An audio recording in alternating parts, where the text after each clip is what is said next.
पहले क्या और राजा नहीं रहे क्या? उनका नाम मानस में नहीं आता? जहां नाम है रघुवंश सिंह जहां महको हुई जिम अमोघ रघुपति करवाना रघु री सदा चली आई रघु का ही नाम क्यों है?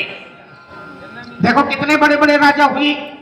हरिश्चंद्र जैसे राजा, हरिश्चंद्र के पिता अरुण, अरुण के पिता त्रिबंधन, तो हरिश्चंद्र जैसे सत्यवादी राजा।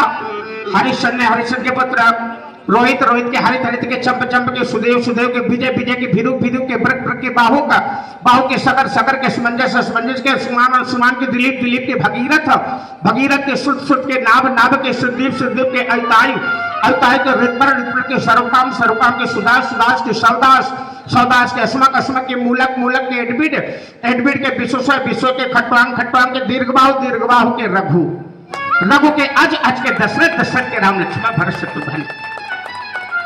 तो राजा रघु तपस्या करके आ रहे थे तो फिर भार्गव परशुराम मिल गए। रघु ने प्रणाम किया। मैं बड़ी मुख्य बात है बता रहा हूं, शायद आप लोगों ने सुना भी होगा, ऐसी बात नहीं है। तो भगवान परशुराम ने कहा वरदान ही वरदान मांगो। राजा रघु ने कहा महाराज आपका स्तवन अमोघ है, आपका दर्शन अमोघ है, फिर महाराज वरदान आपका आशीर्वाद ही सब कुछ है, बोले मेरी इच्छा है तो मांग लो। राजा रघु ने कुछ नहीं मांगा। राजा रघु की महिमा को तो आपने सुना होगा। बर्तन शिष्य कौत्स को 14 करोड़ स्वर्ण मुद्राएं दान में देने के लिए तैयार हो गई थी। अंत में वीर भार्गव परशुराम ने कहा रघु मैं तुम्हें एक अमोघ अस्त्र देता हूं और ये कभी जीवन में जिसके ऊपर वार करोगे फेल नहीं होगा, विफल नहीं होगा, व्यर्थ नहीं जाएगा। राजा रघु ने कहा ठीक है महाराज। परशुराम जी ने दे दिया, राजा रघु ने रख लिया। एक बार रावण ने अयोध्या में जाकर के उत्पात किया। उस समय राजा रघु नहीं थे। जब संध्या करके सरयू नदी किनारे से रघु जी आए तो रानियों ने बताया बोले महाराज, महाराज एक ऐसा स्वरूप आया था जिसके 10 सिर 20 भुजा थी। राजा रघु जान गए कि ये रावण है आया था।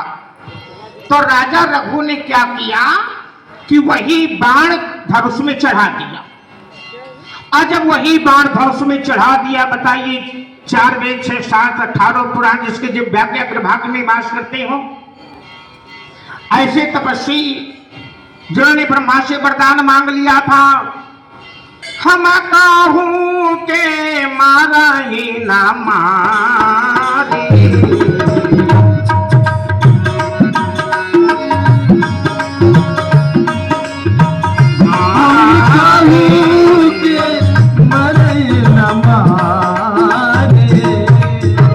बानर मानो जय जाती हुई बारे,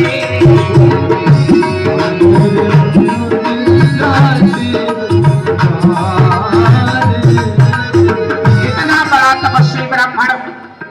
अंत में जब राजा रघु ने बाण चढ़ा दिया तब ब्रह्मा जी ने सोचा कि अगर ये बाण लंका पहुंचा तो रावण का समूल नष्ट हो जाएगा। ब्रह्मा जी तत्काल पहुंचे और राजा रघु का हाथ पकड़ लिया। बोले वत्स रघु बस महाराज तुम बड़े महान हो महाराज। महाराज इतने बड़े अस्त्र का प्रयोग आप उसके लिए कर रहे हैं। राजा रघु ने बाण को उतार लिया। तो जब बाण को उतार लिया तो राजा रघु ने कहा ये बाण मैं अपने पास नहीं रखूंगा। अंत में ब्रह्मा जी को ही दे दिया।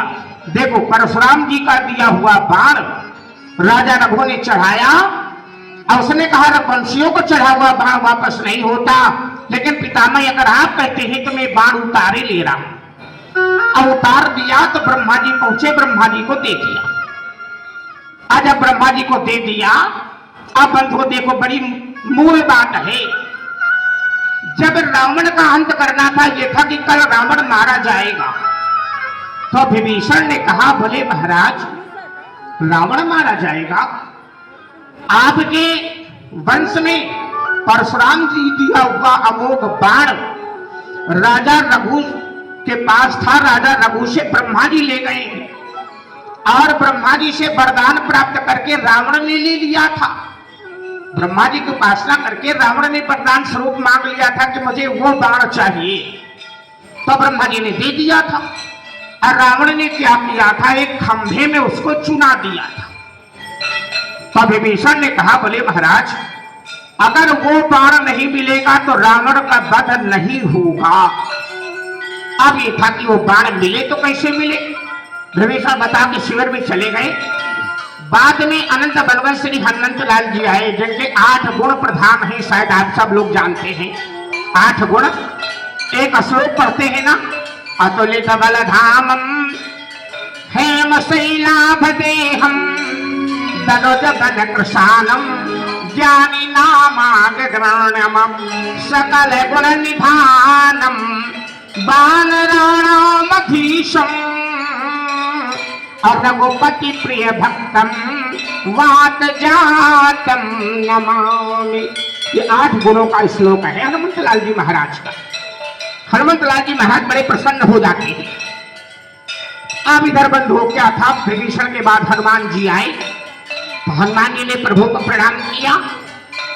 जैसे यहाँ पर बहुत पदाधिकारी बताए गए, अमुक हैं अमुक हैं अमुक हैं, लेकिन जिन्होंने प्रभु श्री राम के पद को स्वीकार कर लिया, परशुराम जी के पदों को पकड़ लिया है, वही पदाधिकारी बन जाते हैं। अगर भगवान के चरणों को नहीं पकड़ता है ना, उसको पद नहीं मिलता। पहले इन पदों को पकड़ो तब वो पद मिलेगा तुम्हें। हाँ भाई, वहां तो एक ही पद मिलेगा और यहाँ दोनों पद मिलेंगे, कितना बड़ा सौभाग्य होगा। तो जब हनुमान जी आए तो प्रभु के मुख में मलानता देखा। हनुमान जी ने कहा, कमल नयन करुणा निधान, किशोरी जी कहती थी राम जी को, अब मेरी जानकी राम जी को करुणा निधान कहती है कि नहीं कहती है, वो तो वही जाने, क्योंकि मेरी जानकी है वो राम जी है। हाँ, तो बोले प्रभु क्या बात है, मुख बहुत मलिन है आपका। राम जी ने कहा, हनुमान क्या बताऊं, एक अमोघ बाण है जो हमारे पूर्वजों का दिया हुआ था, परशुराम जी ने दिया था। और क्योंकि ये मध्य के राम है, पहले के राम परशुराम ही है और ये मध्य के राम है राम जी, और तीसरे राम है बलराम। तभी रामायण में लिखा है, तेक्षण मध्य राम धन तोड़ा, ये मध्य वाले राम जी ने धन तोड़ा। हाँ, तो उन्होंने बताया, बोले हमारे रघु जी को मिला था और हमको भी तो दिया था, लेकिन उस बाण को ब्रह्मा जी ले गए, ब्रह्मा जी को प्रसन्न करके रावण ले गया था। और जब तक वो बाण नहीं मिलेगा तब तक रावण का अंत नहीं होगा। हनुमान जी ने कहा, महाराज चिंता करने की कौन सी बात है, परेशान होने कोई बात नहीं है प्रभु। आज में देखो, प्रभु क्या नहीं जानते, प्रभु जानत सब भी नहीं जनाए। लेकिन हनुमान जी पहुंचे कहा, मंदोदरी के भवन। अब मंदोदरी ने देखा, ब्राह्मण के वेश में गए थे, तो मंदोदरी ने प्रणाम किया, बोले धन्य हो ब्राह्मण देवता, महाराज आप ऐसा आशीर्वाद दो कि हमारा सुहाग अमर रहे, हमारा सुहाग चमकता रहे। तो हनुमान जी महाराज ज्ञानी नामा के ग्रहण, तो उन्होंने कहा, देखो तुम्हारे पति को, रावण को ब्रह्मा जी ने एक बाण दिया था, तुम उस बाण की पूजा करो तो तुम्हारे पति का वध नहीं होगा। अब हनुमान जी चुपचाप बैठे, मंदोदरी को होश आ गया, भाई पति की बात को पत्नी को मालूम रहती है। अंत में मंदोदरी गई, अब जिस खंभे में उसको चुना दिया था उस खंभे की पूजा किया। हनुमान जी कहा, बस बस बस इसी खंभे के भीतर है वो बाण। अब जब मंदोदरी पूजा करके अपने भवन चली गई, हनुमान जी ने इधर उधर देखा और हनुमान जी उठे, अब एक मुक्का मारा खंभे में, खंभा टूट गया। अब उसी में बाण चुना था। हनुमान जी ने उसको उठाया और जय श्री राम बोलते हुए धनुष बाण लेके चले आए। अब राम जी के चरणों में बाण को रख दिया। तो हनुमान जी को जब इस तरह देखा राम जी ने कि धनुष बाण लेकर के मेरे चरणों में रख दिया, तो राम जी के नयन जल छाए, नेत्रों में जल भराया और हनुमान जी को उठा करके वो छत्र लगा लिया, बोले तो सीता तुर्ण में नहीं।